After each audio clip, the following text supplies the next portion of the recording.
Dash మీద ఉన్నారు. మరి మా డిఎం డబ్ల్యూ గారు ఉన్నారు, రజాక్ గారు.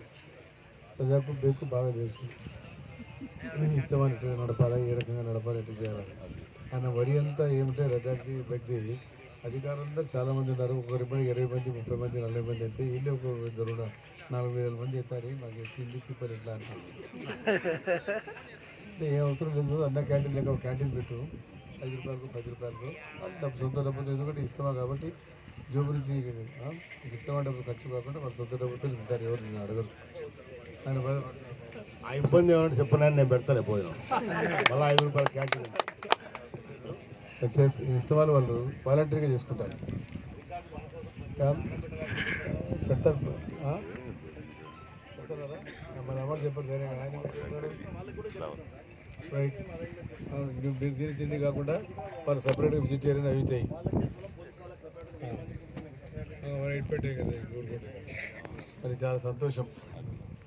చాలామంది మిత్రులు సేవలు వచ్చారు, వారితో పాటు అధికారులు అందరూ ఇచ్చారు. గతంలో కూడా 2019లో చాలా పెద్ద ఇష్టం, ఆల్ ఇండియా ఇష్టం కరోనా జరిగింది. అప్పుడు కూడా నేను మంత్రిగా ఉన్నా, హెల్త్ మినిస్టర్గా ఉన్నాయి. చాలా పెద్ద రాత్రి పగలు పనిచేశాను. అక్కడ కూడా రోజుకు 2 రోజులకు ఒకసారి పొద్దున్న సాయంత్రం డ్రైవ్ చేసుకుంటూ ఉన్నాం. చాలా వండర్ఫుల్గా సక్సెస్ చేశాం. కొంతమంది అనారోగ్యంగా కొంతమంది చనిపోయినారు, కొంతమంది జరిగినాయి. అక్కడ కూడా ఇన్సిడెంట్ అనేది జరగలేదమ్మా. మామూలుగానే వాళ్ళు అనారోగ్యంగా ఉండేవాళ్ళు కూడా వచ్చారు, అక్కడే ఉండడం, అక్కడే పడుకోవడం. దానివల్ల కొంతమంది ఇదైనా డాక్టర్లు కూడా సేవ చేశారు, కొంతమంది కరోనా పంపించారు. కాబట్టి వాటి చాలా అప్రమత్తంగా ఉండాల్సిన అవసరం ఉంటుంది, లక్షలు జనం వస్తారు కాబట్టి.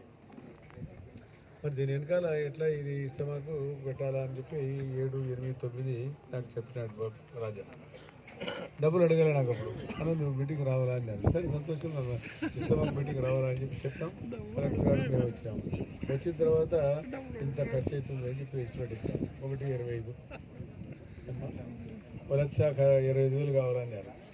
లేదు అది చంద్రం లేదు, 1,50,000 ఇద్దాం, ఎక్కువ ఇద్దామని చెప్పి 1,50,000 తక్కువ చెప్తే ఎక్కువ చెప్పి నేను పెద్ద చంద్రబాబు నాయుడు దగ్గరికి ఈయన నేను కలిసి ఆ స్వామిలో ఉన్నారు. స్వామి గారు నేను కదా పోయి సార్కి ఇచ్చాము రిప్రజెంటేషన్. సార్ చూసి సరే ఏమనలేదు, సార్కి ఇచ్చాము కదా ఏమనలేదు, చేసుకోండి మీరు చేస్తామన్నారు. ప్రభుత్వం నుంచి అది సహకారం చేస్తామన్నారు.